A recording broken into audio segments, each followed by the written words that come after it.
Ta Seigneurie en ces lieux, Seigneur, parce que nous croyons que ton esprit, c'est l'esprit supérieur, celui qui se mouvait sous la surface des eaux alors que la terre était informe et vide. Ce même esprit, Seigneur Dieu de gloire, qui avait fait en sorte que la puissance de ta parole devienne réalité dans la création, c'est le même esprit dont nous avons encore besoin, Seigneur, ce soir, pour que les paroles, Seigneur Dieu de gloire, oh Dieu, qui seront prononcées, amènent une nouvelle création, Seigneur, dans la vie de ton peuple, oh Dieu. Il est écrit dans ta parole, oh Dieu puissant, tu as envoyé ta parole, et ta parole les guérit, et les fit échapper de la fosse, oh Dieu.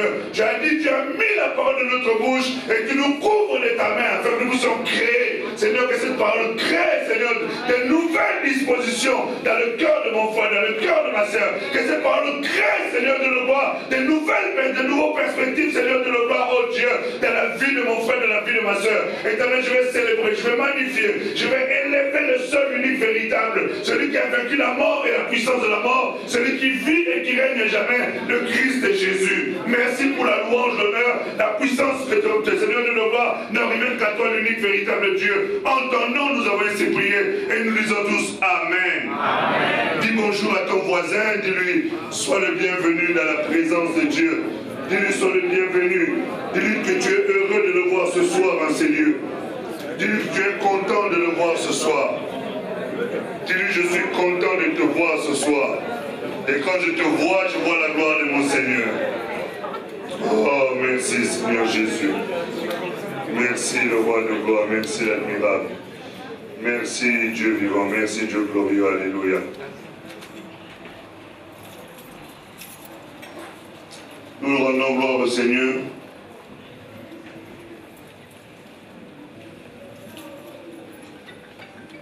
Quand on regarde, on se dit, eh, la salle est pleine. Hein? Un jour, Dieu nous avait dit que si vous me donnez le contenu, je vous donnerai le contenu. J'ai dit alléluia. Dieu nous avait dit ça. Il nous avait dit, si vous me donnez le contenant, je vous donnerai le contenu. C'est pour dire que, vous voyez, là on a l'impression qu'on est une grande église. Hein, je l'ai dit. Mais si on nous déplace ici, on va de l'autre côté, on va se rendre compte qu'on n'est pas nombreux.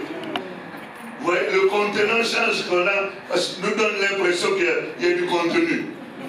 Mais tout ça parce que le contenant est petit. Je dis alléluia. Nous sommes toujours en train de continuer notre message sur approfondir son intimité avec le Seigneur. Parce que nous croyons qu'il est important de comprendre ces choses parce que ce sont les fondements qui nous aident à vivre une autre vie chrétienne, qui permet à notre vie chrétienne de connaître une autre dimension, de connaître une autre réalité. J'étais en entretien tout à l'heure avec un frère, je lui disais, frère, Dieu est devenu aujourd'hui comme un Dieu lointain, comme un Dieu inaccessible. Il est devenu comme un Dieu historique. Il est devenu comme un Dieu dont on parle des histoires, comme disait, oh, Gédéon disait, on nous racontait que le Dieu de nos pères était ceci, était cela. Et Dieu aujourd'hui, on parle de lui en ces termes-là. Or, le Dieu que nous prions, ce n'est pas le Dieu d'hier. Vous savez comment il s'appelle? J'ai pas entendu. Et Dieu doit être Jésus dans ta vie tous les jours. Il ne doit pas être le Dieu de jeter. Il est le Dieu de je suis. Mais pour qu'il soit le Dieu de je suis, il est important de vivre ce que nous sommes en train de nous dire ici, approfondir la relation avec Dieu. Dieu aime la relation avec l'homme. Dès la création, dans le jardin, Dieu aimait venir voir l'homme, pardon. Dieu aimait s'approcher de l'homme pour discuter avec lui, échanger avec lui, savoir ce qu'il a fait et donner à l'homme les directives, des orientations, des choses que l'homme peut faire pour approfondir encore sa relation avec lui. C'est pour ça qu'il est important De comprendre que nous ne devons pas prendre Dieu comme un Dieu d'hier, comme un Dieu lointain, comme un Dieu inaccessible, comme un Dieu qu'on ne peut pas toucher, comme un Dieu dont on raconte les histoires. Le Dieu que nous prions est un Dieu actuel. Amen. Je disais Alléluia. C'est un Dieu actuel. Le seul problème qui se pose, c'est que nous ne le recherchons pas.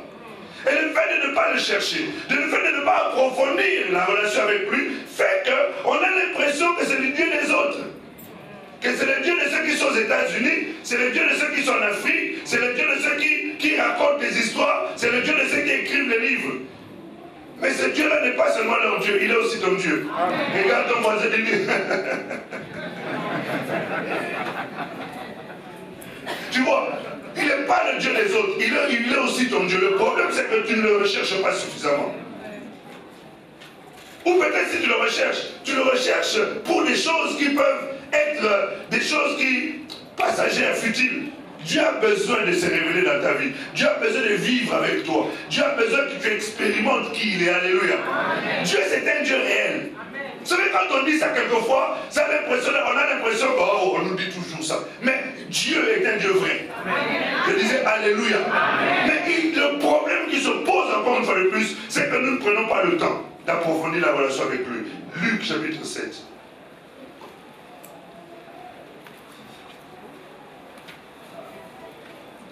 Luc chapitre 7. Mon bien-aimé, nous allons essayer de travailler ensemble. Chapitre 7, versets 36 à 50.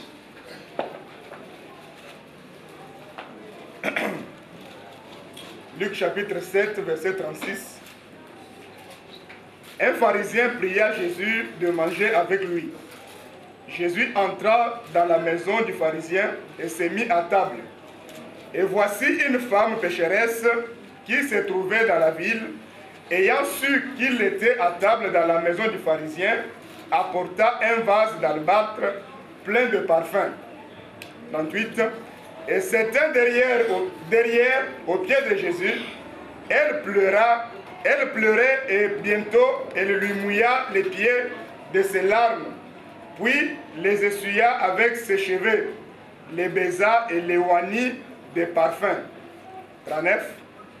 Le pharisien qui l'avait invité, voyant cela, dit à lui-même, si cet homme était prophète, il connaîtrait qui et de quelle espèce est la femme qui le touche. Il connaîtrait que c'est une pécheresse. Verset 40.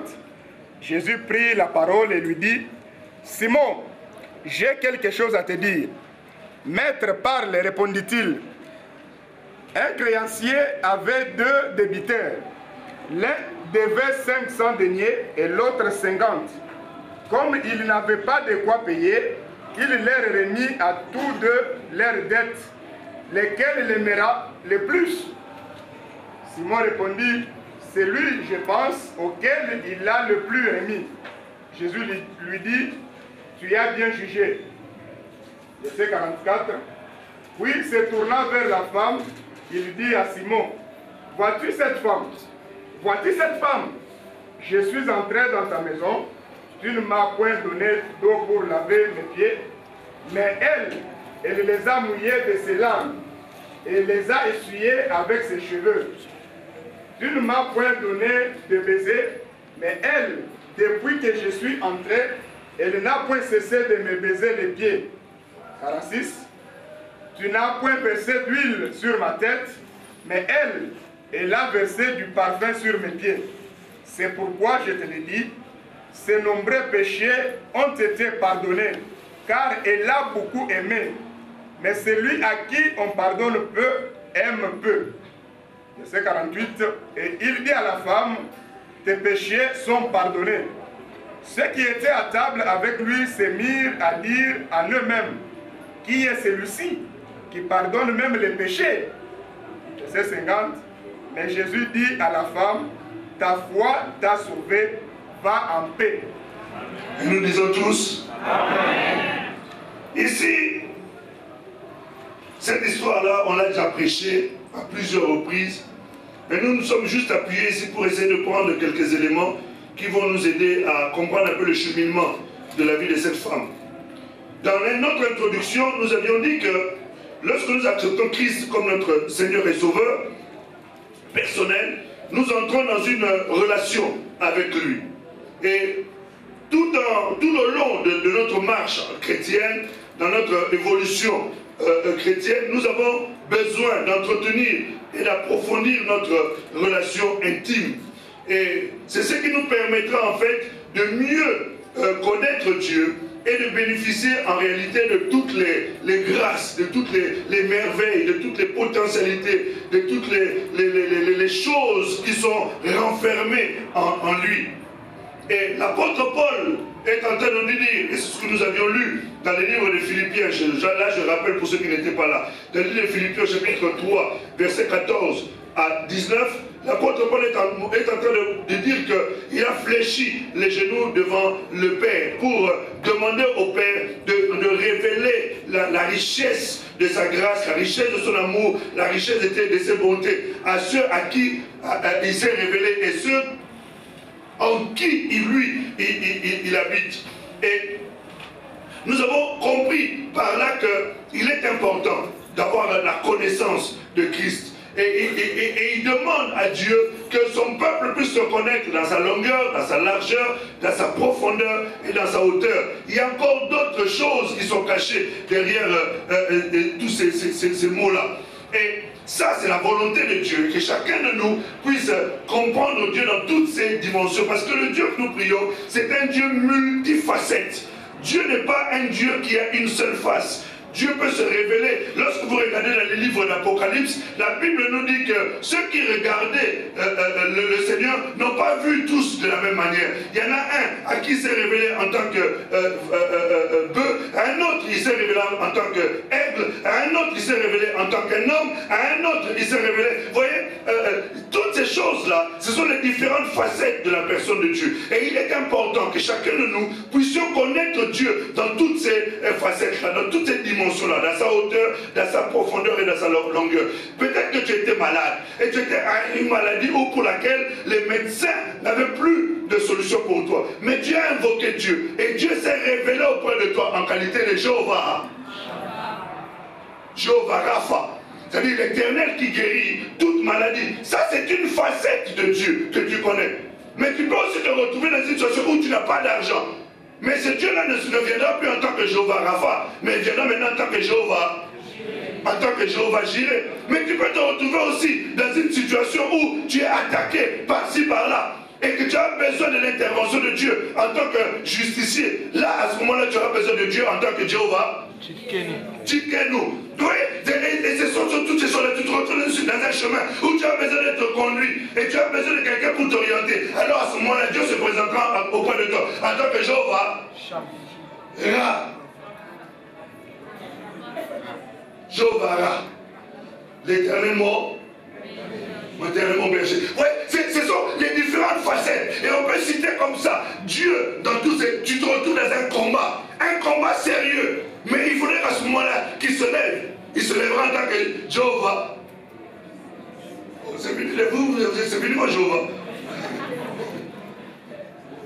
Vous comprenez, il y a Dieu à plusieurs facettes. Et il est important que nous puissions le connaître. Mais pour connaître toutes ces choses-là, frère, ma soeur, il est important que tu puisses prendre le temps d'approfondir ta relation, de développer ta relation avec lui. Et ces choses-là sont nécessaires.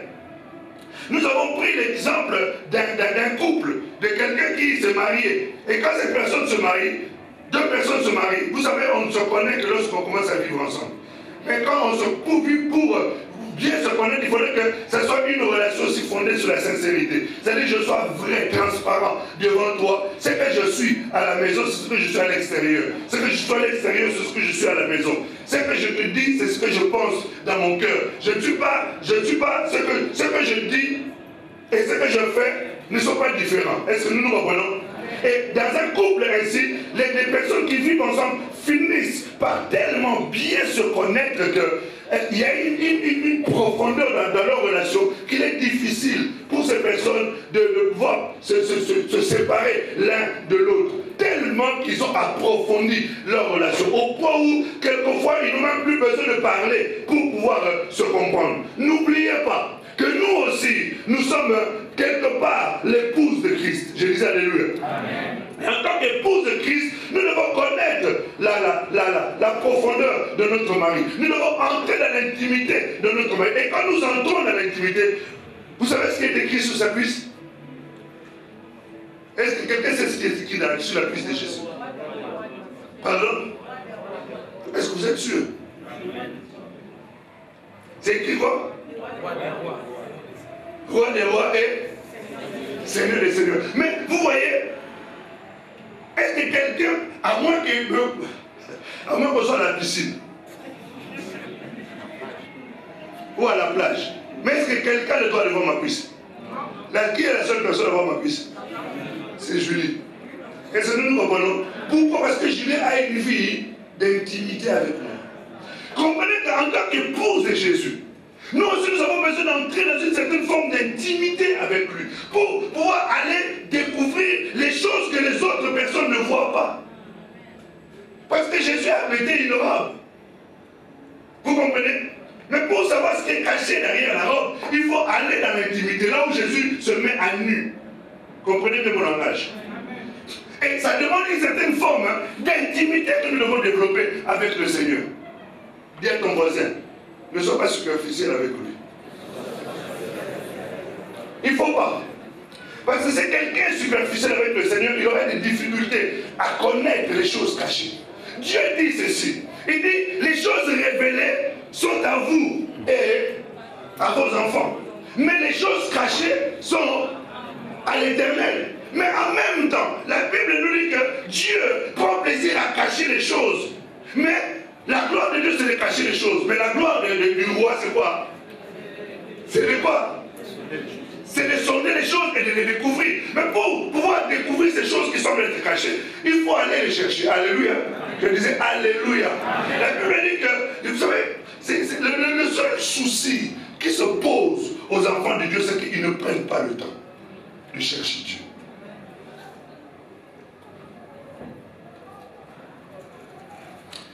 Nous avons vu un deuxième point. On avait dit l'intimité n'est pas liée à la position que nous occupons. Et nous avons exploité Luc 7, versets 36 à 39. Lorsque nous lirons pas, nous allons lire ça d'autres versets tout à l'heure. Lorsque on a vu Jésus entrer dans la maison de cette personne, cette femme-là est allée chercher à accueillir Jésus. Et Jésus a fait même la remarque à ce monsieur. Il a dit, tu vois, je suis entré chez toi, mais il n'y a pas de relation entre toi et moi. Cette femme est arrivée malgré son état, malgré son état de pécheresse. Elle s'est malgré tout approchée pour essayer de créer une relation véritable avec moi. Elle s'est approchée pour créer une certaine forme de proximité avec moi, chose que toi tu n'as pas fait. Pourquoi? Parce que pour cet homme, ce qui lui suffisait, c'était sa position. C'était sa position suffisait. Mais la position que nous occupons dans l'église ne suffit pas. C'est pas parce que tu es pasteur, prédicateur, apôtre, je ne sais pas qui fait que ta relation est profonde avec Dieu. Non. Tu peux ne être personne à l'église, personne ne te connaît, mais tu as une relation tellement profonde et intime avec Dieu que Dieu préfère venir te voir pour te parler des choses qui concernent quelquefois la vie de son église. Alléluia. Je disais Alléluia. Amen. Je me souviens vous avoir parlé d'un homme qui un jour, Dieu est venu donner une prophétie à l'église. Je vais venir prendre la personne la plus importante de l'église. Alors, le pasteur chaque dimanche, il venait, bien aimé, vous comprenez, bientôt je vais vous laisser. Gardez l'œuvre du Seigneur, soutenez l'œuvre de Dieu. Bien aimé, attachez-vous au Seigneur. Le message disait que cela s'est passé dans 3 semaines. 3 semaines après, le dimanche, le pasteur est toujours là. 4 semaines, mais Dieu a menti ou quoi? Dieu ne ment, hein? Mais en fait, la personne la plus importante, ce n'est pas lui. C'était une vieille dame qui était dans l'église là. Elle avait une réelle profondeur avec Dieu. Pour Dieu, la personne la plus importante, c'était elle. Est-ce que nous comprenons? C'est pour t'amener à comprendre que ce n'est pas parce que tu as une position ou tu as un nom à l'église. Dieu s'en fiche de ton nom. Il s'en fiche de ta position. Amen. Si celle-ci n'est pas liée à une profondeur avec lui. Amen. Je disais Alléluia. Amen. Plus un arbre monte, normalement plus les racines sont profonde. Si tu veux connaître Dieu, connaître les dimensions, connaître une profondeur, une grandeur avec Dieu, il faudrait que d'abord tu aies une profondeur avec lui. Alléluia. Bref, cet homme, je disais que la position, ce n'est pas ça qui compte. Ce qui compte pour le Seigneur, c'est dans la relation que nous entretenons avec lui. Tu peux servir Dieu, tu peux prêcher, tu peux chanter, tu peux faire tout sans avoir une relation avec lui. Amen. Amen. Amen. Je te dis, tu peux tout faire sans avoir une relation personnelle, intime, profonde avec Dieu.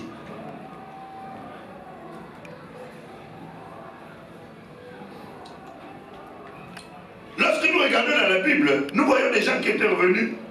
C'est ce passage que nous avions donné dans Luc 10, verset 17 et verset 20. Quand les 70 sont revenus, tous quand ils sont revenus, ils ont fait le témoignage. Seigneur, nous avons fait ceci, nous avons fait cela, nous avons fait ceci, nous avons fait cela. Mais ces personnes-là n'avaient pas cette intimité-là avec Dieu. La preuve, Jésus est en train de leur parler comme des gens qui vont se convertir. J'ai dit alléluia. Il a dit, il s'adresse à Pierre, il dit, Pierre, quand tu te convertiras, quand tu seras affermi aussi tes frères. Donc c'est pour dire que même le Judas là, qui était parti, lui aussi il avait chassé les démons. Quand il est revenu, il a aussi rendu un témoignage. Comme quoi les démons lui étaient aussi soumis. Est-ce que nous nous comprenons bien? Mais tous en étant quelqu'un qui demain allait livrer Jésus-Christ. La position ne compte pas. Cet homme était pharisien. C'est-à-dire qu'il connaissait les Écritures, il connaissait la loi de Moïse, mais il n'avait pas de profondeur avec le Seigneur. Alléluia. Amen. Approfondir son intimité, c'est avoir soif. Le désir d'être dans sa présence. Et c'est là où nous nous sommes arrêtés. Dans le livre de Luc, au chapitre 7, verset 37 à 39, on nous dit que dès que... Luc, s'il te plaît, frère.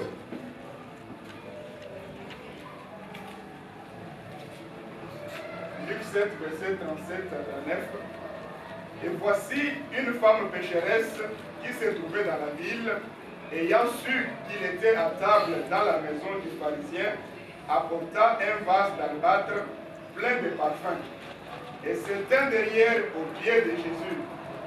Elle pleurait et bientôt elle lui mouilla les pieds de ses larmes, puis les essuya avec ses cheveux, les baisa et l'éloignit des parfums. 39. Le pharisien qui l'avait invité, voyant cela, dit en lui-même, si cet homme était prophète, il connaîtrait qui et de quelle espèce est la femme qui le touche. Il connaîtrait que c'est une pécheresse. Amen. Vous voyez, cette femme-là, quand elle est arrivée, elle a entendu parler. Son désir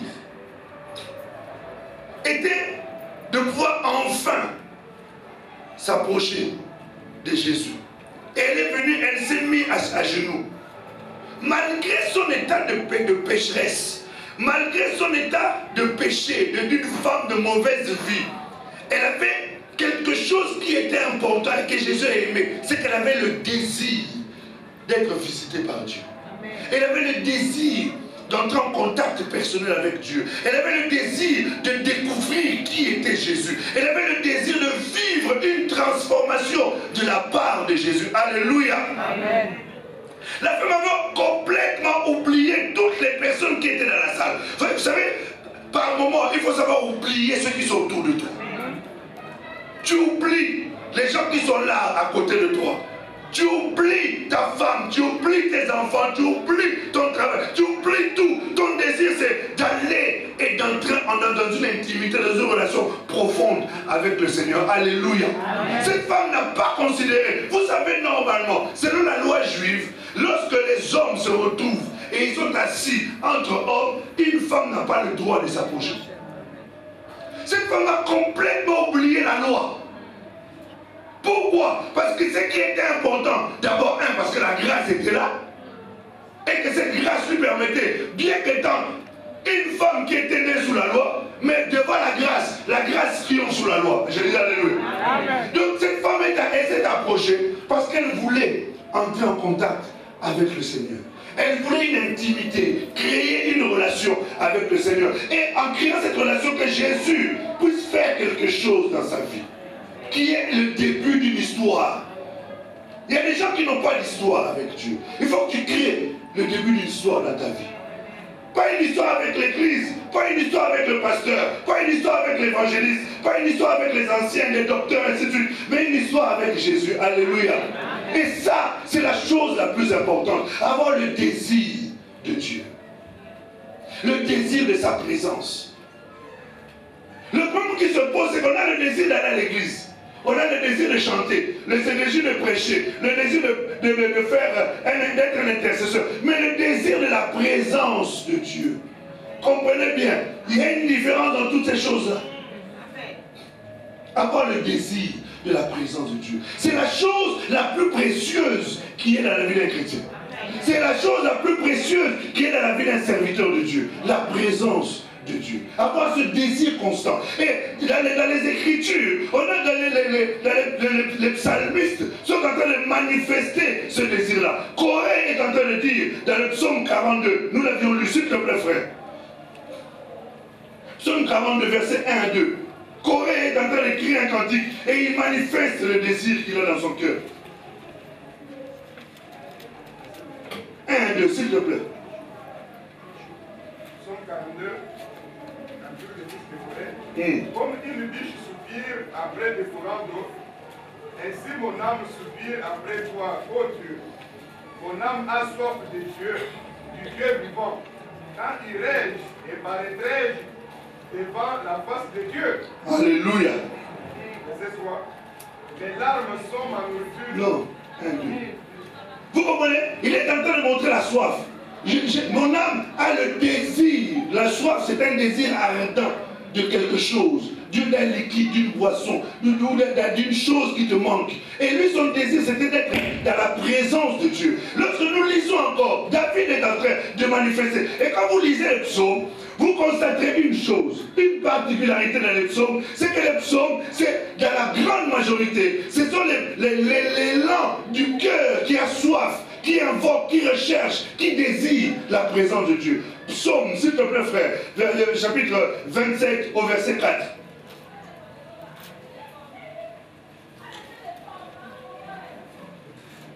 Psaume 27, verset 4. Je demande à l'Éternel une chose. Une chose, quelle est cette chose? Et je désire ardemment.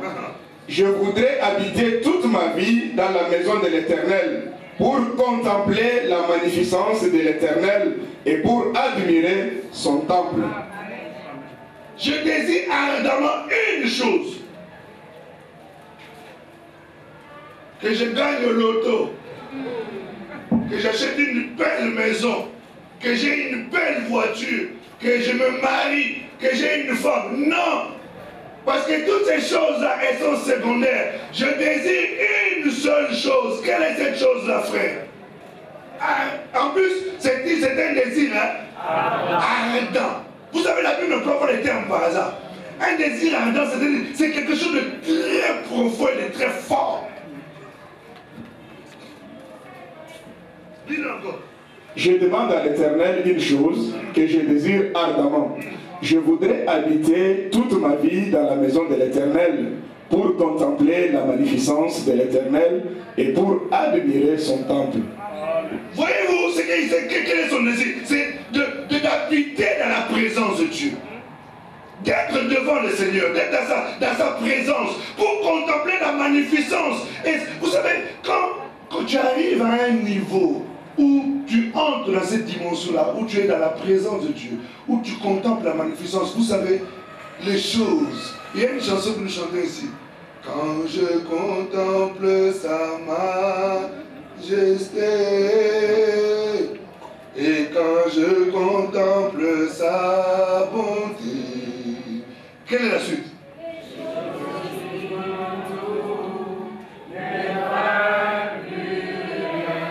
Vous voyez, pourquoi ces choses ne valent plus rien? Parce que tu as découvert quelque chose de meilleur. Parce que tu as découvert quelque chose qui dépasse de très loin. C'est-à-dire que tu oublies même qu'il faut se marier. Tu oublies même. Vous savez, à des moments, nous, en tant que serviteurs de Dieu, dans la vie de couple, il nous arrive qu'il faut avoir des problèmes. tellement que tu pries, tellement que tu t'approches du Seigneur, à un moment donné, le désir même de la vie sexuelle diminue. Est-ce que vous me comprenez? Et il faut maintenant arriver à se remettre dans une position, parce que tu ne vis pas au ciel, nous sommes sur la terre. Amen. Amen.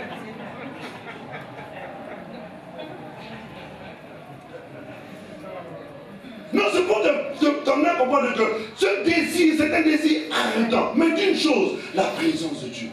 Et tu comprends que quand tu désires la présence de Dieu, il y a certaines choses qui t'en mettent dans la chair. Elles ne t'en mettront plus. Parce que la présence de Dieu va combler ça. Amen. La présence de Dieu va t'éviter d'aller chercher la femme des autres. Aller frapper chez les autres pour aller importuner les sœurs. Aller voir les frères pour les importuner. Ça va t'éviter d'aller déranger les gens inutilement. Parce que le Seigneur va combler ça. Amen. Je disais Alléluia. Amen. Il y a des gens qui disent, mais comment tu peux faire toi vivre pendant des années sans relation sexuelle? Parce que je contemple la présence de Dieu. Regarde ton voisin, dis-lui, c'est vrai. Oui, c'est vrai. C'est vrai. C'est vrai et c'est possible. Dis à ton voisin, c'est encore possible aujourd'hui. Tu vois? Et c'est ça qui fait que le Seigneur fait que nous puissions aller dans une autre étape. Dans les livres de Psaume toujours, chapitre 63, s'il te plaît, versets 1 à 2. Et David encore est en train de manifester le désir ardent qu'il avait dans son cœur. Psaume 63, frère, versets 1 à 2, s'il te plaît. Lorsqu'il était dans les ténèbres de Juda, oh Dieu, tu es mon Dieu, je te cherche. Mon âme a soif de toi. Mon corps soupire après toi. Dans une terre aride, desséchée, sans eau. Ainsi je contemple dans les sanctuaires pour voir ta puissance et ta gloire. Amen. Voyez-vous, le fait d'être dans une position, dans une situation où tu ne sais plus où aller, le seul endroit où je t'invite à aller, et à ne pas te fatiguer d'aller, c'est d'aller rechercher la présence de Dieu. Amen. Ça, c'est l'endroit où on doit te retrouver. Si quelqu'un te cherche, ah, il a la montagne. Ah, elle est où? Elle a la montagne. Il est où? Il a la montagne. C'est là où on doit te retrouver. Alléluia. Amen. Je disais Alléluia. Amen. Regarde Moïse. La vie de Moïse a été une fille qui était particulière. Pourquoi? Parce que Moïse avait compris le secret de la présence de Dieu. Ce qui fait faire la force d'un ministère, ce qui fait la force d'un couple, ce qui fait la force d'un chrétien, c'est la présence de Dieu. Nous sommes dans une réalité des combats, frère, que toi et moi, tu ne peux pas comprendre. Mais pour que nous puissions être préservés, pour que nous puissions être gardés, pour que nous ne succombions pas, pour que nous ne lâchions pas, pour que nous ne puissions pas être victimes de ce qui arrive dans la vie des autres, il faut la présence de Dieu. Alléluia. Je disais Alléluia. Amen. La présence de Dieu prévaut sur nous. Moïse avait compris ça. C'est pour cela, quelque part, dans les livres des psaumes, d'Exode, au chapitre 33, au verset 18, jusqu'au verset 23, Moïse est en train de faire.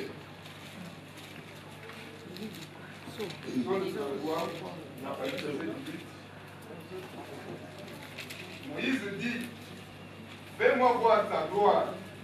L'Éternel répondit, je ferai passer devant toi toute ma bonté et je proclamerai devant toi le nom de l'Éternel.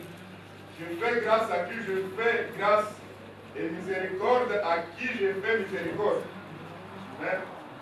L'Éternel dit, tu ne pourras pas voir ma face car l'homme ne peut me voir et vivre.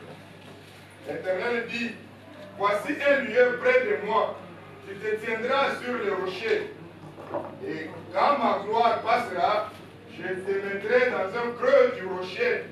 Et je te couvrirai de ma main jusqu'à ce que j'aie passé. Et toi, lorsque je retournerai ma main, tu me verras par derrière, mais ma face ne pourra pas être vue. Amen. Amen. Moïse avait le désir de vivre Dieu, d'entrer dans la présence de Dieu, d'expérimenter la gloire de Dieu. Et il a manifesté cela auprès du Seigneur. Et le Seigneur lui a dit, si tu veux vivre ma gloire, je vais te mettre dans le rocher. Tu sais, tu ne peux pas vivre la gloire de Dieu si tu n'es pas dans le rocher. Amen. C'est le rocher qui t'emmène et qui permet que tu puisses expérimenter la gloire de Dieu.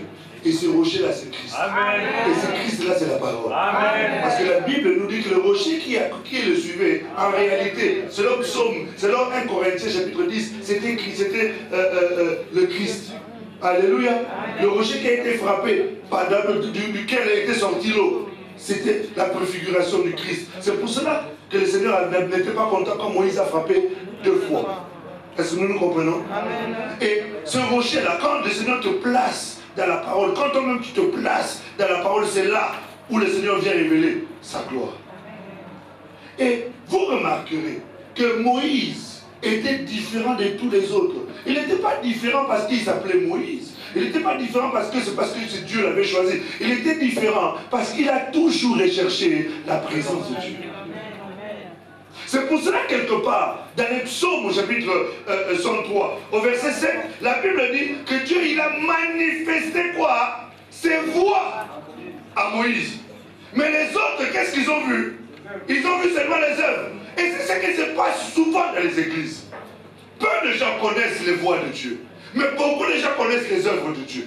Oh là là, aujourd'hui on était tombé. Aujourd'hui, il y a eu un malade qui était guéri. Aujourd'hui, un aveugle avait vu. Aujourd'hui, il y avait ceci. Aujourd'hui, ça, ce sont les œuvres de Dieu. Et ces œuvres-là, tu peux les vivre même en étant chez les Nanga, les féticheurs. Tu peux voir aussi ces choses-là. Mais ce n'est pas ça qui compte. Parce que remarquez bien, quand Moïse est arrivé devant Pharaon, vous savez ce qui s'est passé? Moïse a jeté le bâton. Qu'est-ce qui s'est passé? C'est devenu un serpent. Il a rigolé. Petit joueur. Bien.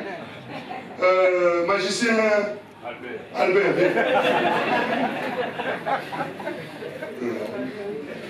Il a mis ça. Jette aussi. Il a jeté. C'était devenu quoi? Serpent. Et il y a eu comme ça des rivalités entre les magiciens et Moïse. C'est pour dire que ces choses-là, tu peux trouver aussi chez les magiciens. Mais ce n'est pas ça qui compte. La réalité, c'est qu'il faut connaître les voies de Dieu. Je disais Alléluia. Amen. Je disais Alléluia. C'est comme quelqu'un qui vit dans un appartement et celui qui vit dans une source. Celui qui vit à l'appartement, à un moment donné, si on ferme les robinets, il n'y aura plus d'eau. Mais celui qui vit à la source, il aura toujours de l'eau. C'est pour que dire que quelqu'un qui connaît les voies de Dieu, il ne peut jamais se retrouver dans une position où il va être sec. Pourquoi? Parce qu'il est à côté de la source. Je disais Alléluia. Il est à côté de la source. Donc il est constamment arrosé. Il est constamment inondé. C'est pour ça qu'il est important de connaître les voies de Dieu. Et connaître les voies de Dieu, c'est connaître qui est Dieu. Qui est Dieu? Qu'est-ce que Dieu aime? Quelles sont les particularités qu'il y a en Dieu? Qu'est-ce que Dieu désire? Quelles sont les passions de Dieu? Quelles sont les choses qui font plaisir à Dieu? C'est ça, connaître les voies de Dieu. Je disais Alléluia. Amen. Et beaucoup de gens ne recherchent pas ces choses-là. La Bible dit, dans le livre de Jérémie, on nous dit, si tu as à t'orgueillir, à te vanter, ne te vante pas de ce que tu as des belles maisons ou des belles voitures. Si tu dois être fier, c'est de quoi? C'est de connaître l'Éternel. Alléluia. La fierté d'une jeune fille, ce n'est pas ta beauté. C'est ce que toi, tu peux parler de Jésus. Amen. Tu peux parler du Dieu d'Israël. Le Dieu créateur du ciel, de la terre, de la mer. Sans trembler, sans crainte. Parce que tu es sûr du Dieu que tu parles. Amen. Je disais Alléluia. Amen. Et ça, ce sont les choses importantes. Les choses nécessaires. Qui feront que tu feras automatiquement la différence. Tu seras automatiquement mis de côté. Automatiquement catalogué, peut-être en mal, mais toi tu sais qu'au fond de toi, ce qui est important, c'est la vie de Dieu qui est en toi. Alléluia. Je disais Alléluia. Amen.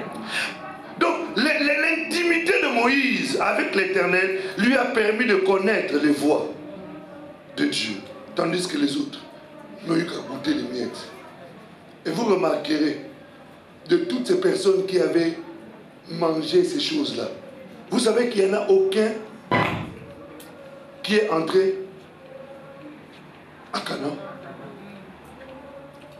Si ce n'est Moïse, et encore, même pas lui, si ce n'est Caleb et Josué, tout le reste là qui était sorti, ils ont vu Dieu, ils ont vu les œuvres de Dieu, ils ont expérimenté. C'est pour dire quoi? Aujourd'hui, tu peux être guéri du sida, tu peux être guéri du cancer, tu peux être guéri de ceci, guéri de cela, expérimenter la puissance de Dieu d'une manière extraordinaire, des miracles qui sont produits dans ta vie. Tu rentres à la maison, tu trouves une mallette pleine de billets violets de 500 €. C'est bien. Parce que Dieu est capable, il n'y a rien qui soit trop difficile pour Dieu. Alléluia. Même s'il y a des banques, Dieu aussi c'est aussi imprimer les billets. Mais pourquoi un magicien peut le faire et pas Dieu? Qui est fort entre les magiciens et Dieu? Mais alors, tu peux trouver ça. Mais seulement ça là, demain ça va t'amener en enfer. Mais quelqu'un qui connaît les voies de Dieu, quelque chose qui peut se passer, il est garanti de voir le ciel. Amen. Je disais Alléluia. Souvenez-vous encore du message que nous avions écouté il y a 2 dimanches. Il y a 2 dimanches. Pour dire quand les fondements sont renversés, le juste, comment fera-t-il? Il y a des choses que nous poursuivons qui sont au-delà, beaucoup plus importantes que les choses que nous vivons sur la terre. Je disais Amen. L'intimité révèle la grandeur de Dieu. Quand quelqu'un s'approche de Dieu, quand quelqu'un recherche Dieu, quand quelqu'un crée une intimité avec Dieu, ça révèle la grandeur de Dieu et ça permet à cette personne de connaître la transformation. Le problème qui se pose souvent, c'est qu'à un moment donné, certains prédicateurs peuvent commencer à se mettre en cause. Non pas parce qu'ils enseignent pas bien, non pas parce qu'ils prêchent pas bien, mais parce qu'ils ont l'impression que les choses que les gens entendent, ils ne le font pas. Et l'apôtre Paul était le premier. Il a dit, mais je ne comprends pas. Vous devant qui Christ a été dépeint. Je ne comprends pas que vous ayez commencé par l'esprit et que vous finissiez par la chair. Mais je me demande qui vous a influencé, ou en d'autres termes, qui vous a ensorcelé pour que vous puissiez en arriver là. Mais le problème qui se pose, ce n'est pas le problème du prédicateur. C'est le problème de celui qui reçoit le message du prédicateur. C'est le problème de celui qui est le récepteur. Parce que c'est le récepteur reçoit. Mais ne recherche pas Dieu dans son intimité personnelle, je le répète encore. La vie chrétienne aujourd'hui, ce n'est plus l'histoire du Dieu d'Israël, c'est le Dieu de chacun. Je disais Alléluia. Le salut est individuel. Ce n'est pas une histoire de la famille Njoli. Non, c'est une histoire de Philippe, Julie, Jean-Philippe, ainsi de suite, ainsi de suite. Alléluia. Je disais Alléluia. Et donc par rapport à cette dimension-là, quand quelqu'un reçoit la parole, il est de son devoir d'aller maintenant approfondir, d'aller maintenant développer et de travailler par rapport à son intimité avec le Seigneur. Je disais Alléluia. Et plus quelqu'un développe son intimité, développe sa relation avec le Seigneur, plus cette personne découvre la grandeur de Dieu. Plus cette personne est transformée. Vous savez, la Bible ne ment pas. Sans quoi, nous ne nous donnerons pas autant de peine. On aurait lâché ces choses-là depuis longtemps. Mais parce que nous avons découvert que le Dieu qui a dit approche-toi de moi, je m'approcherai de toi, c'est un Dieu vrai. C'est pour ça que nous nous appliquons à ça. Je disais Alléluia. C'est pour ça qu'il est important. Dans le livre de Luc, au chapitre 7,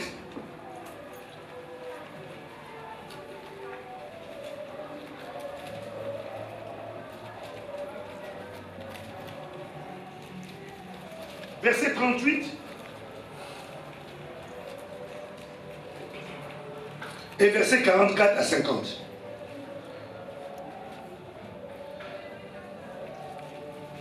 Et s'étant derrière aux pieds de Jésus, elle pleurait et bientôt elle lui mouilla les pieds de ses larmes, puis les essuya avec ses cheveux, les baisa et les oignit des parfums.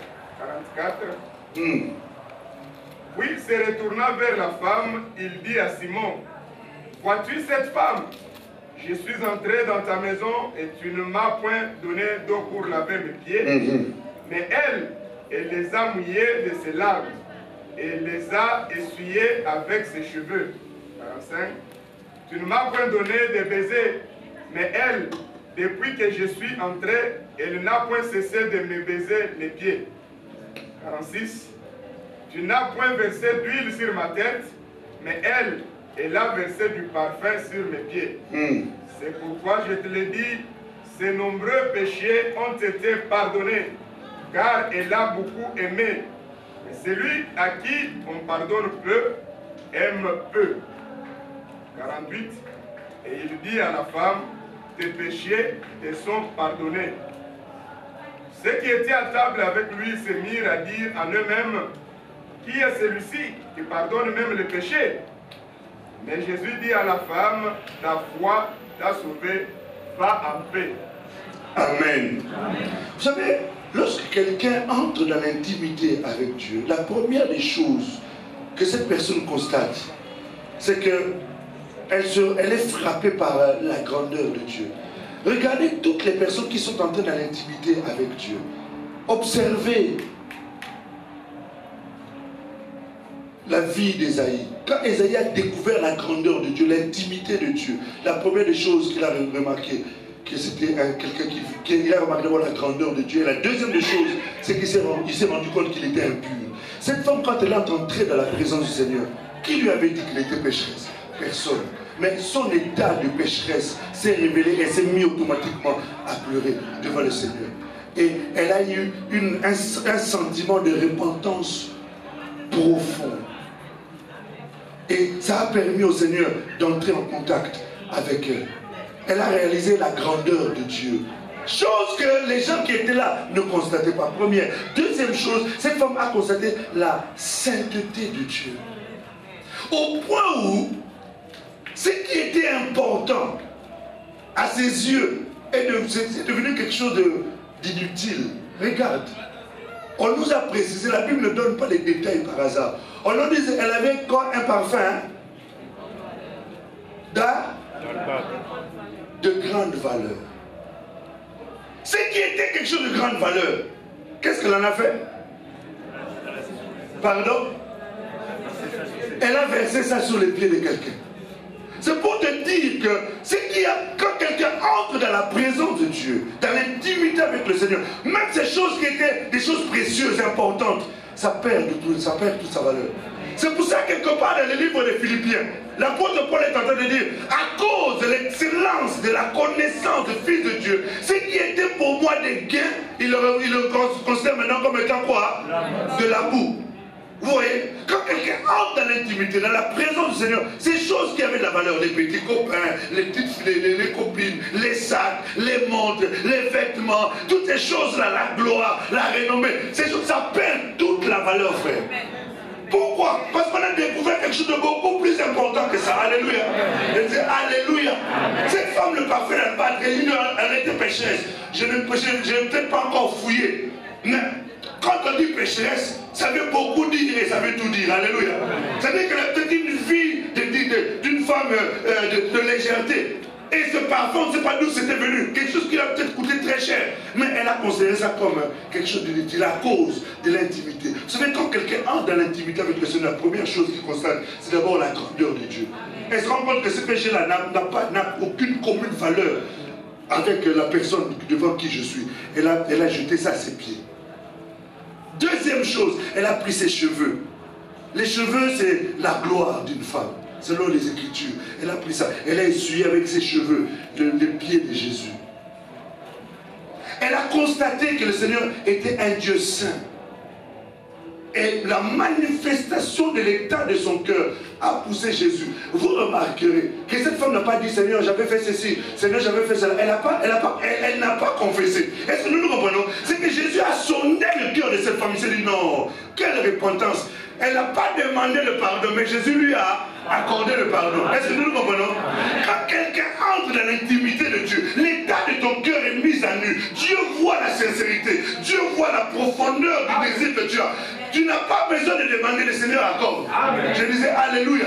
Pourquoi? Parce que l'intimité permet non seulement que tu connaisses Dieu, mais ça permet aussi au Seigneur de te connaître. Amen. Hein? Je disais Alléluia. N'oublie pas, Jésus est ton mari. Il a besoin de connaître sa femme. Comme toi aussi, tu as besoin de connaître ton mari. Pour qu'il ne te jette pas à table ton repas que tu avais préparé. Tu comprends que c'est ça. Et quand tu regardes maintenant les Écritures, il y a une autre personne qui avait expérimenté cette gloire-là. Dans le livre d'Apocalypse, chapitre 1, on nous parle de Jean. Dans l'île de Patmos, la Bible dit il fut ravi en esprit. Et le fait d'être ravi en esprit, ça lui a permis d'aller au jour du Seigneur.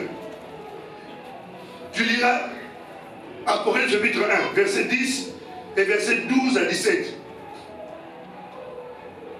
Est-ce que nous sommes toujours ensemble?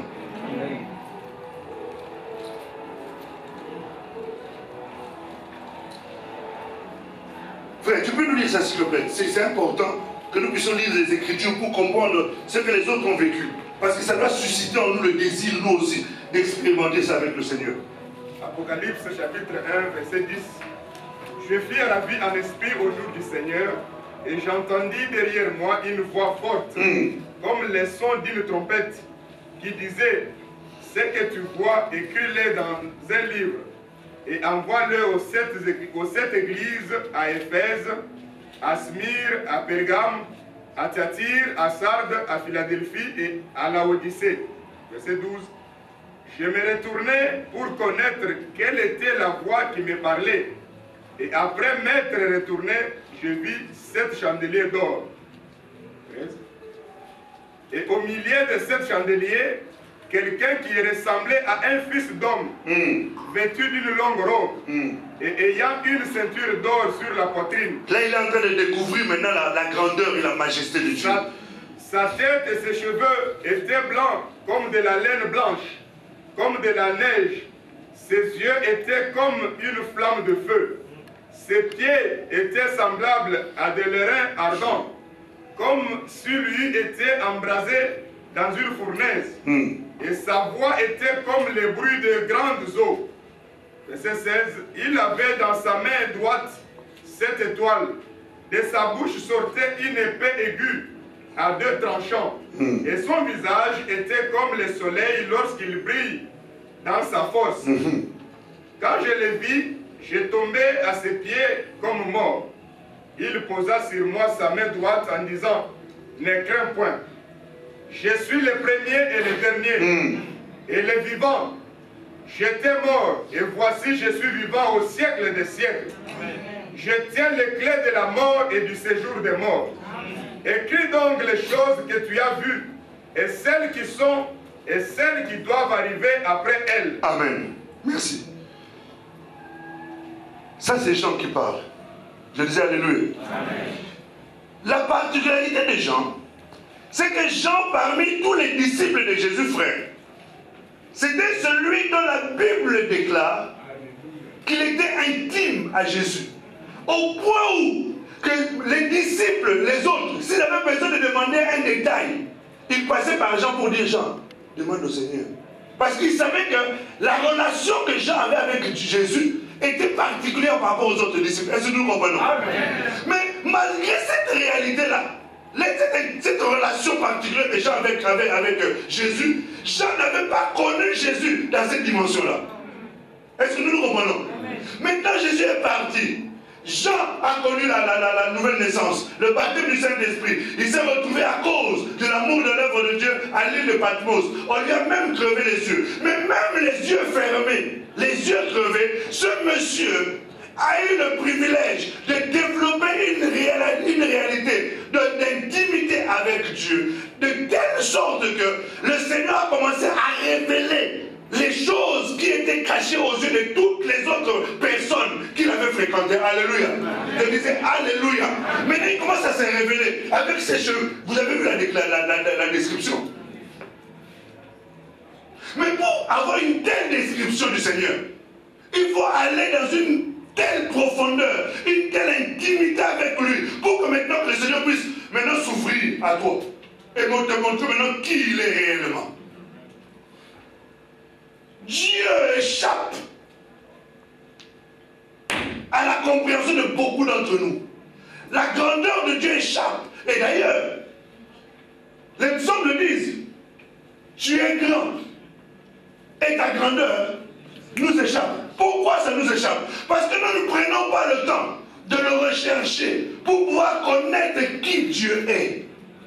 C'est le Dieu vrai, le Dieu vivant, le créateur du ciel, de la terre, de la mer et de tout ce qui s'y trouve. Le Dieu qui est capable de t'ouvrir les yeux de l'esprit et de te montrer les réalités cachées de tout le temps.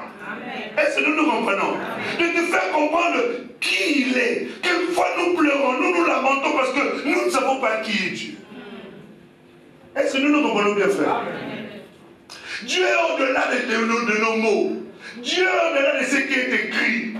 Dieu est au-delà de ce que nous vous prêchons. Dieu est au-delà de ça. Dieu est au-delà, beaucoup plus glorieux, beaucoup plus puissant, beaucoup plus excellent, beaucoup plus merveilleux, beaucoup plein de... Je ne sais pas comment t'expliquer ça, mais toutes ces choses-là, ça reste des mots. Comme tu en connais plein d'ailleurs. Quand tu pries, tu récites plein de choses. Mais ça ne reste que des mots, frère. Ça ne reste que des mots, ma soeur. Il faudrait que ces mots-là trouvent leur accomplissement dans la réalité de la connaissance que tu as de Dieu. Alléluia. Il ne s'agit pas de connaître les versets. Il s'agit de connaître Dieu. Parce que Dieu est caché derrière la parole. Est-ce que nous comprenons bien? Et c'est ça qui est important. Cette intimité-là t'emmène à découvrir la profondeur de Dieu. Jean est allé avec le désir. Et Dieu lui a permis de connaître. Tu vois la description qu'il en fait? Ça, si tu ne le vois pas, ça restera juste un verset.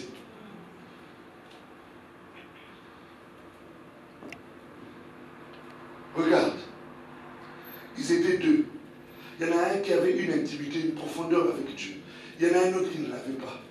Leur attitude était complètement différente. Une armée était dehors. Il était tranquille. Parce qu'il savait à qui il avait affaire. Amen. Je disais Alléluia. Amen. Mais celui qui ne savait pas qui était le Dieu qui priait, il paniquait.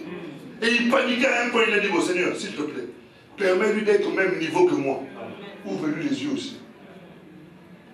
Et quand il lui a ouvert les yeux, calme, l'attitude a complètement changé. Tu sais, ton attitude changera le jour où tu rencontreras Dieu et tu découvriras la profondeur de Dieu. Alléluia. Il y a certaines péchés aujourd'hui que tu fais tranquillement. Il y a des choses que tu fais aujourd'hui sans même te soucier. Parce que tu ne connais pas qui est Dieu. Mais le jour où tu découvriras la profondeur, dans l'intimité avec Dieu, tu iras jusqu'à découvrir. Mais même le fait seulement de regarder quelqu'un avec une mauvaise pensée va commencer à te troubler. Oui. Ça va commencer à te mettre mal à l'aise. Aujourd'hui, tu fais beaucoup de choses sans te déranger. C'est parce que tu n'as pas d'intimité avec Dieu. Parce que tu sais ce que tu fais. Parce que tu sais que le soir, tu iras confesser. Tu iras lire Psaume 51 et Psaume 32. Tu les connais tellement. Seigneur, j'ai péché devant toi. Tu as dit dans ta parole, Jean 1, verset 7. Celui qui confesse ses péchés, tu es fidèle et juste pour le pardonner. Tu as confessé. Mais demain, tu vas recommencer exactement la même chose. Tu sais pourquoi? Parce qu'il te manque l'intimité avec Dieu. Vous savez, l'intimité t'emmène à avoir une crainte respectueuse de Dieu. Je disais Alléluia. Je disais Alléluia. Il faut développer ça. Il faut, mon fils, il faut développer ça. Papa et maman vont commencer à te craindre à la maison. Non pas parce que tu es leur fils, mais parce qu'ils découvrent qu'il y a une dimension divine en toi qui les échappe.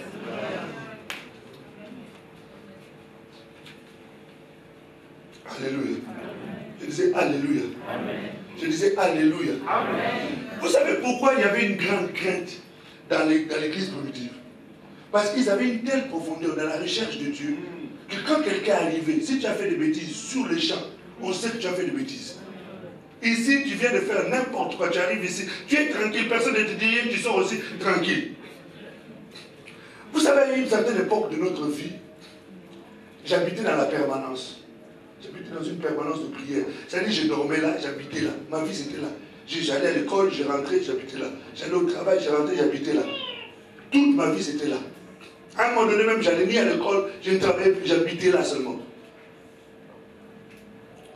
On avait une telle concentration dans la prière que si tu arrives à cet endroit-là, que tu venais de faire n'importe quoi, tout de suite, en te regardant seulement, toi-même tu as compris ici, là, je suis nu. Est-ce que nous comprenons? C'est-à-dire, Dieu dévoilait les choses à un niveau, on appelait cet endroit-là le grand écran, la télévision. C'est-à-dire, quand tu ouvres, on allume seulement la télé, on est en train de voir ta vie défiler comme un film. Pourquoi? Parce qu'on avait pris le temps d'entrer dans la profondeur, dans l'intimité de Dieu. Au point où, mais quand tu regardais, tu avais l'impression que, quand tu regardes, toi tu vois seulement la peau. Mais en fait, quand tu regardes, tu vois derrière la peau. Est-ce que nous comprenons? Est-ce que tu me saisis? Pourquoi? L'intimité avec Dieu permet de découvrir la grandeur de Dieu. Et Dieu aujourd'hui, il est un Dieu lointain. C'est un Dieu fatigué. Il a une barbe tellement blanche et tellement longue qu'il a du mal à se lever pour marcher. Et c'est la représentation de beaucoup de gens. Ils prennent Dieu pour un petit garçon. Un Dieu faible. Mais Dieu n'est pas faible. C'est parce que tu ne le connais pas. Que tu prends le temps de t'amuser avec lui comme ça. Mais si tu développes ton intimité, tu le connais comme il est. Ah, je t'assure, il y a des choses qu'on ne te demandera pas faire. Il y a des choses qu'on... Vous savez, quelquefois, quand on craint Dieu, ce n'est pas parce qu'il y a quelqu'un derrière nous. Hein. C'est parce qu'on a découvert la grandeur de Dieu. Dis à ton voisin, arrête de t'amuser.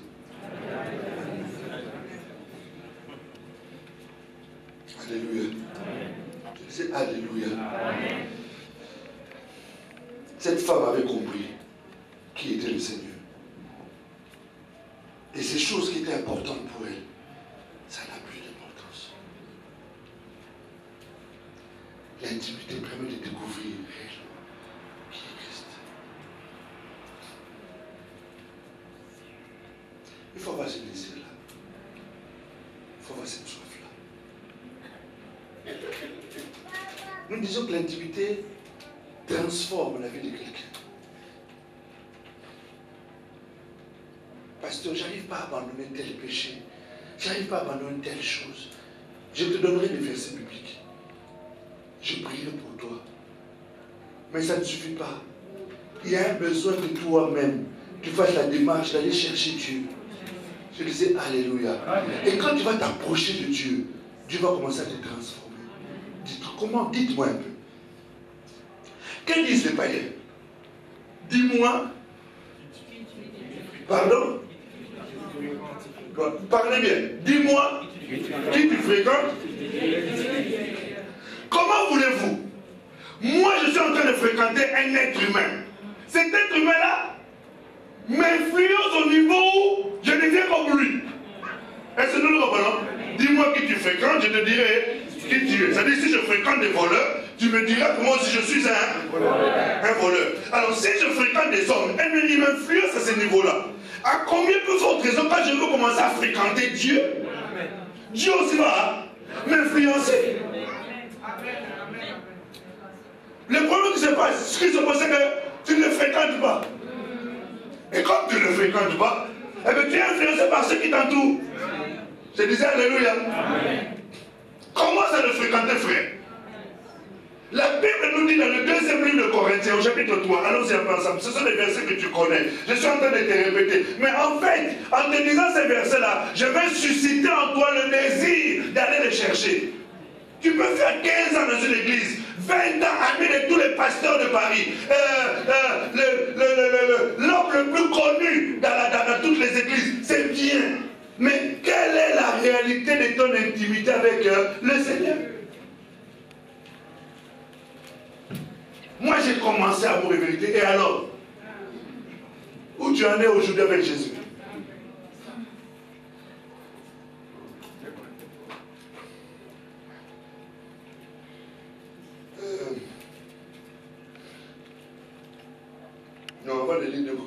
bon, d'abord, il ne faut pas qu'on lise, parce que si on lit là, on ne va pas s'en sortir. L'intimité avec Dieu, ça transforme les gens. C'est la présence de Dieu transforme la vie des hommes. Qu'y a-t-il de trop difficile pour Dieu? Qu'est-ce qu'il y a de trop difficile? Tu sais, dans le livre d'Exode, au chapitre 34, on nous parle de Moïse, on lira 2 Corinthiens tout à l'heure. Dans le livre d'Exode, au chapitre 34, dans les versets juste 29 à 30.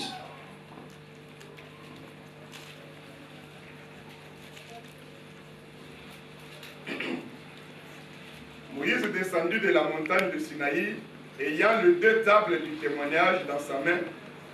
En descendant de la montagne, il ne savait pas que la peau de son visage rayonnait, parce qu'il avait parlé avec l'Éternel. Verset 30. Aaron et tous les enfants d'Israël regardèrent Moïse, et voici la peau de son visage rayonnait, et ils craignaient de s'approcher de lui. Alléluia. Moïse les appela, Aaron et tous les principaux de l'assemblée vinrent auprès de lui, et il leur parla. Après cela, tous les enfants d'Israël s'approchèrent, et il leur donna tous les ordres qu'il avait reçus de l'Éternel sur la montagne de Sinaï. Amen. Vous êtes avec moi? Amen.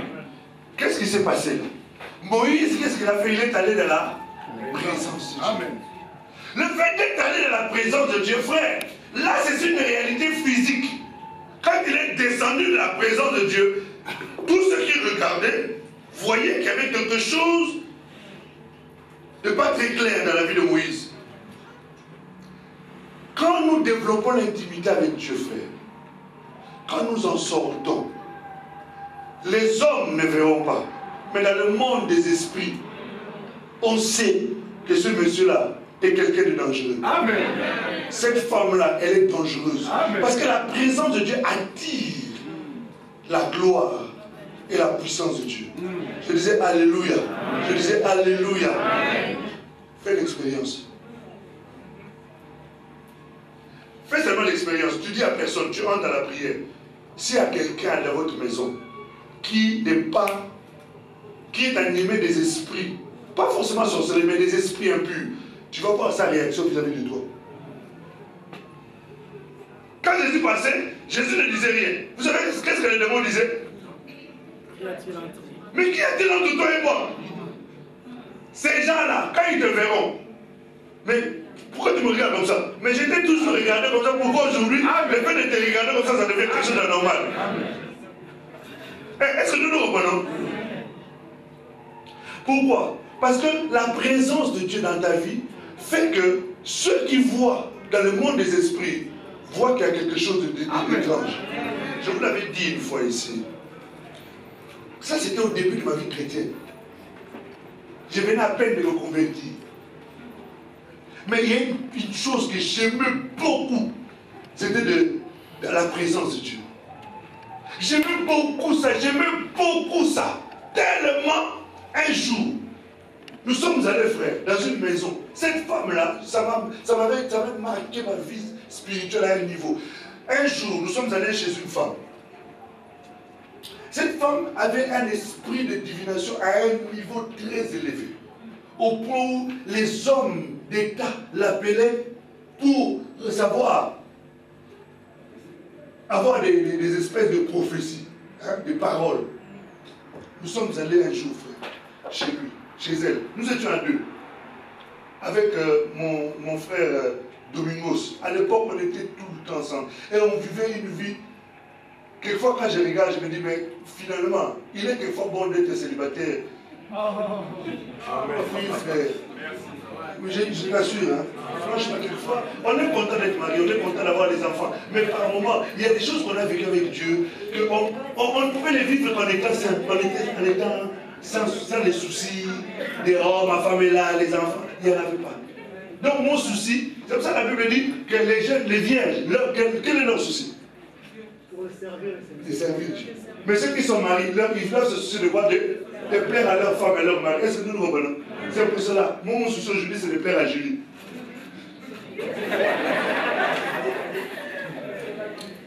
Bref. Nous sommes arrivés chez cette femme. On a sonné. Quand on a sonné, elle a d'abord c'est ce qu'elle nous raconte. D'abord, elle a eu du mal à s'approcher. Nous étions derrière la porte. Mais elle a eu du mal à s'approcher déjà de la porte. Mais quand elle est arrivée à la porte, elle a ouvert. Une force. On n'avait rien dit, frère. Nous n'avons pas dit non, non. Seulement la présence. Le fait seulement qu'elle a ouvert la porte. La gloire qu'il y avait. Parce que ce jour-là, on a vu que cette femme-là était sérieuse. Donc nous aussi, on s'est préparé sérieusement. Quand elle a ouvert la porte, une force là, propulsée, même nous-mêmes, nous étions étonnés. Parce qu'il y a des choses que Dieu fait qui te dépassent toi-même. Donc tu es étonné, tu es surpris. Parce que les choses que toi tu fais, que tu trouves normales, c'est que Dieu n'est pas là-bas. Dieu doit faire des choses que tu dois trouver anormales. Même toi-même tu ne comprends pas. Amen. Je disais Alléluia. Quand ça nous dépasse, elle était propulsée. Alors ça nous a... tellement ça nous a surpris, on a eu aussi un peu peur. Mais qu'est-ce qui se passe? Et puis on est entré. On lui a demandé, mais qu'est-ce qui s'est passé? Elle a dit, quand j'ai ouvert, déjà j'avais du mal à approcher la porte. Je ne comprenais pas pourquoi. Mais quand j'ai ouvert, j'ai vu une grande lumière. J'ai compris que quand la Bible parle de Paul, qui avait vu une grande puissance qu'il avait projetée par terre, c'est pour ça que la Bible donne devenir une réalité. C'est-à-dire, ce que la Bible dit, toi tu es en train de vivre ça. Amen. Je disais Alléluia. Une parole faite chair. C'est le début de ma vie chrétienne. Je parle du début. Alors imaginez-vous maintenant, après tant d'années,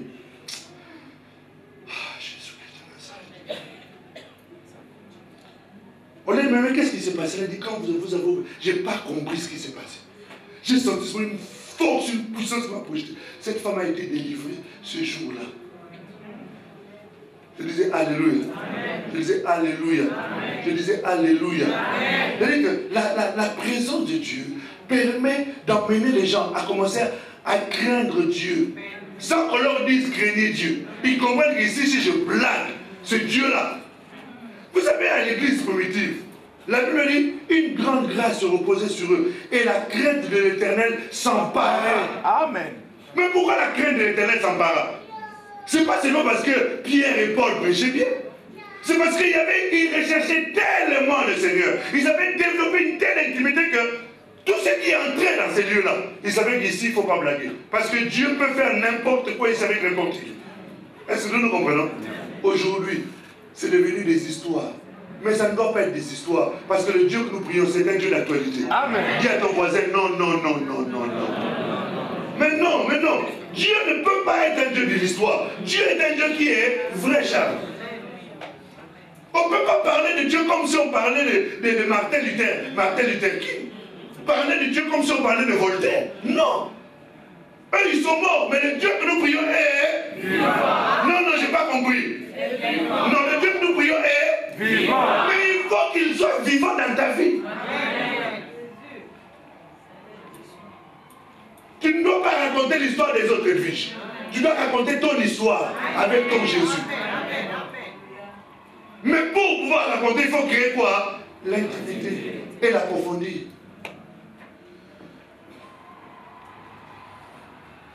Alléluia. Je disais Alléluia. Je disais Alléluia. C'est encore possible. Le temps de la grâce est encore là. Le Seigneur ne demande que ça. Moïse est descendu de la montagne. Quand on regardait son visage, il était transformé. Pour pouvoir le regarder, Moïse, il fallait qu'on cache son visage. Et la Bible est en train de donner une réalité spirituelle en ce qui nous concerne aussi. Et c'est là où nous lisons 2 Corinthiens. Au chapitre 3.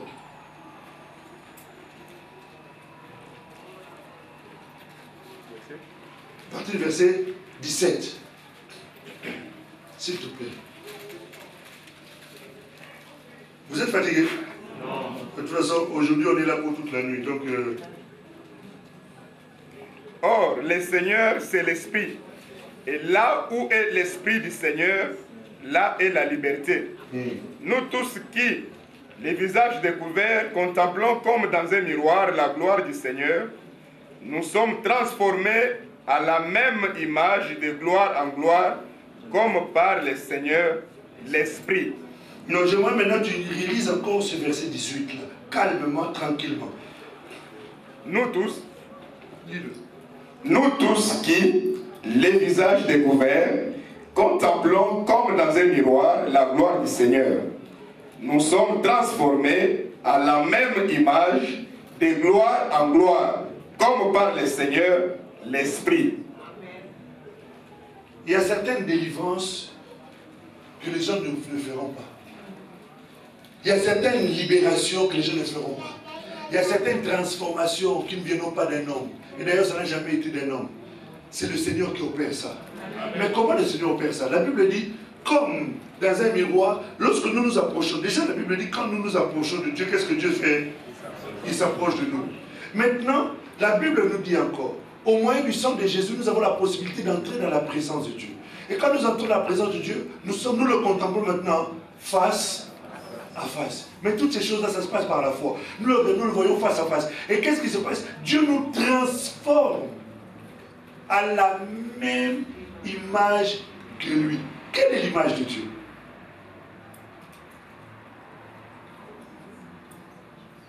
Quelle est l'image de Dieu? Pardon? La Bible nous dit qu'il était l'image, l'empreinte du Dieu vivant. Et on parle de qui? De Jésus. Maintenant, quand toi, Dieu te transforme à la même image que lui, c'est-à-dire qu'il te rend comme Jésus. Jésus a péché. Jésus mentait. C'est ça la réalité en fait. Dieu t'emmène à une dimension telle que... C'est pour ça que Jésus disait, les choses que j'ai faites, vous ferez aussi plus que moi. Pourquoi? Parce que Jésus savait. Vous savez ce qu'on dit là? Ça paraît, tu vois. Là, lui, il croit vraiment ces choses-là. Oui. C'est la parole de Dieu. C'est-à-dire que les normes dans lesquelles nous sommes nous trompent et nous font croire que c'est ça la vie chrétienne. Non, c'est pas ça la vie chrétienne. La vie chrétienne, c'est quelque chose de beaucoup plus glorieux que ça. Est-ce que nous comprenons? Dieu a la même image que lui. C'est-à-dire que tu arrives à un niveau où les gens vont commencer à se soupçonner. Regarde seulement, frère. Quand il y a des miracles, et des prodiges, à qui pense-t-on d'abord? Pardon? Merci, ma soeur. À qui pense-t-on d'abord? À qui? À qui? Vous savez pourquoi? Vous savez pourquoi on passe à Satan? Parce que... Pardon?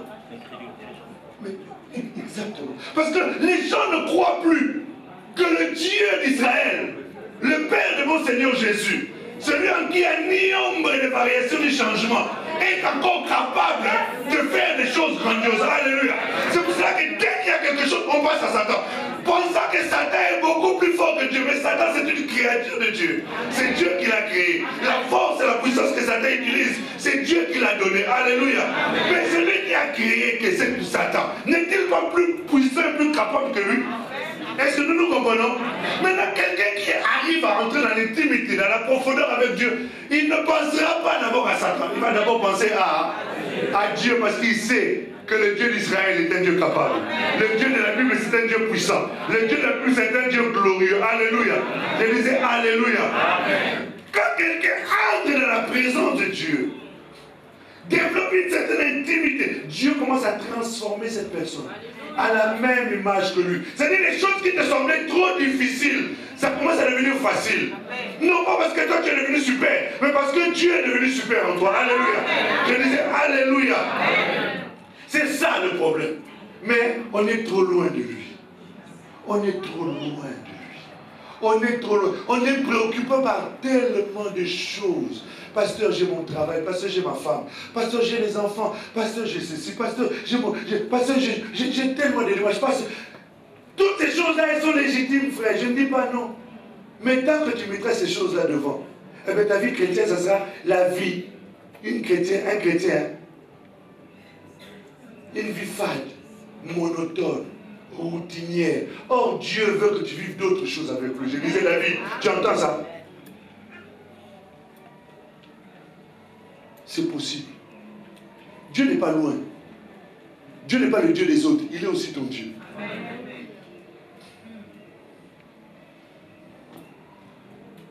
Dis à ton voisin, s'il te plaît. Mais, il faut le supplier. Il ne faut pas rester comme ça. Tu as du temps, développe ton intimité avec Dieu. Développe ta relation avec Dieu. Développe ces choses. C'est tellement nécessaire et important.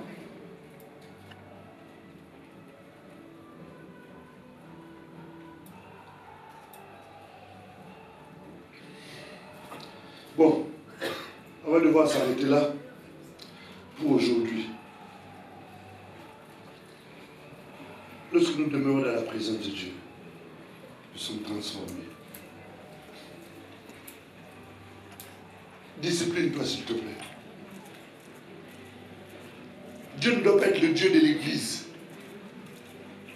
le Dieu des réunions de culte. C'est-à-dire, quand toi tu arrives, tu es déjà prêt, tu es déjà prête. Si nous nous retrouvons, chacun emmène son bois déjà allumé de feu. Nous nous retrouvons, comment sera dans le feu? Je disais Alléluia. Quand chacun développe son intimité, une présence particulière, une présence quotidienne, une présence intime avec Dieu.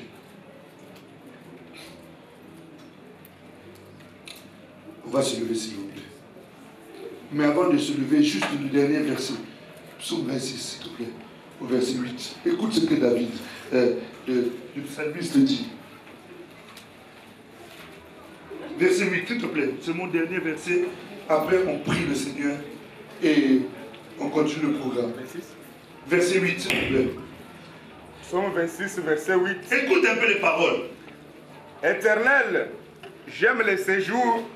Éternel, j'aime les séjours de ta maison, les lieux où ta gloire habite.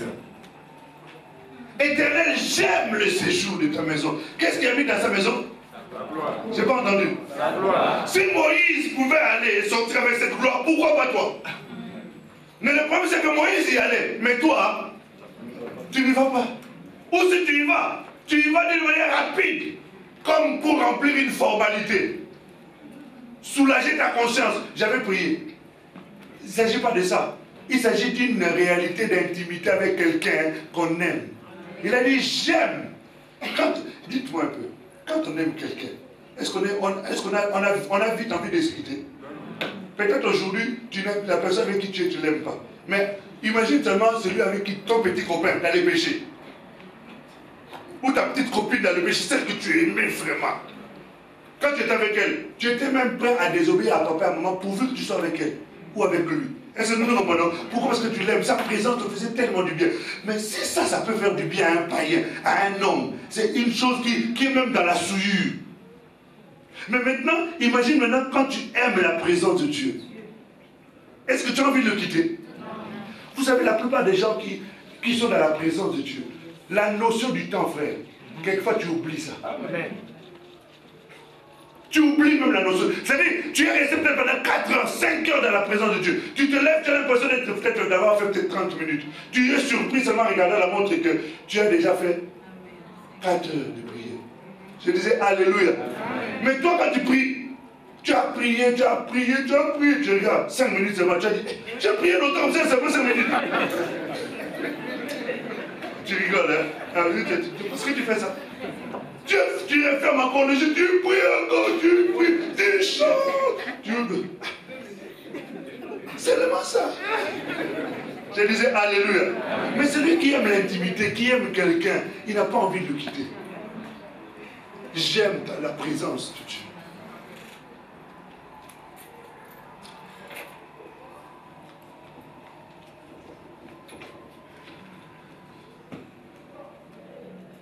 Lève-toi là où tu es.